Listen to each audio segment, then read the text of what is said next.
Mind uncontrollable इसलिए लगता है क्योंकि हम उसे कंट्रोल करना चाहते हैं, पर कंट्रोल करने से क्लैरिटी नहीं आता है। क्लैरिटी आता है अवेयरनेस से।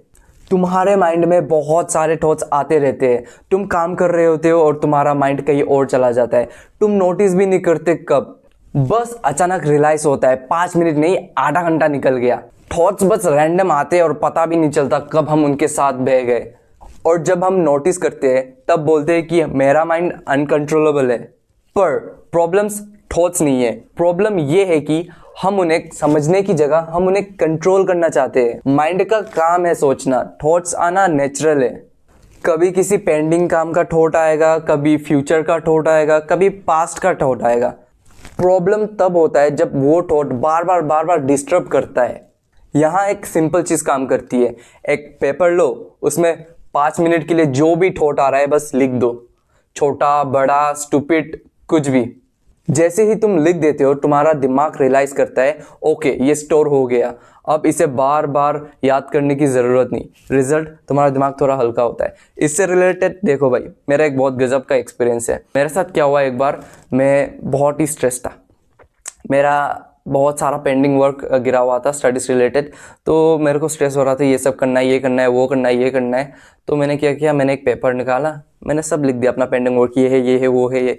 वो लिखने के बाद भाई मेरे को जो फील हुआ सेटिस्फेक्शन, अच्छा ठीक है अब पूरा डेटा यहाँ में ये करना है वो करना है सब बस हो जाएगा। बुक बंद किया, बस टेंशन फ्री। 1-2 महीने तक मैंने नहीं पढ़ा उसके बाद। भाई साहब, मेडिटेशन या सेल्फ ऑब्जर्वेशन से तुम्हें यह भी देखना चाहिए कि तुम्हारे माइंड में चल क्या रहा है। एक थॉट आता है, तुम उसके बारे में सोचते हो, कुछ काम कर रहे होते हो, फिर दूसरा थॉट आ जाता है, ये साइकिल चलता रहता है। अब ये पॉइंट ध्यान से समझना, तुम अपना माइंड नहीं हो, तुम वो अवेयरनेस हो जो अपने माइंड के पीछे बैठकर सब कुछ नोटिस करता है। मैं फिर से बता रहा हूँ, तुम अपना माइंड जो है वो नहीं हो, तुम वो अवेयरनेस हो जो अपने माइंड के पीछे बैठकर सब कुछ नोटिस करता है। जब तुम ये रियलाइज कर लेते हो थॉट कमज़ोर पड़ जाता है, तब तुम रिएक्ट नहीं करते, तब तुम चूज करते हो किस पे अटेंशन देना है। इसका मतलब ये नहीं कि थॉट्स बंद हो जाएंगे, नहीं, थॉट्स आएंगे, तुम डिस्ट्रैक्ट भी होगे। फ़र्क सिर्फ इतना है कि पहले तुम लंबे टाइम के लिए भटक जाते थे, पर अब थॉट आया, तुम अवेयर हुए और वापस से काम पे लग गए।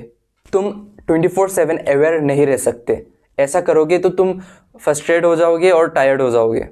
इसीलिए अवेयरनेस के साथ गुड हैबिट्स बनाना ज़रूरी है, ताकि तुम ऑटो पायलट पे भी सही काम कर पाओ।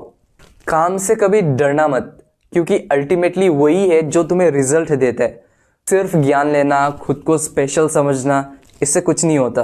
बस कभी कभी खुद से पूछो कि मैं अभी क्या कर रहा हूँ, बस इतना ही।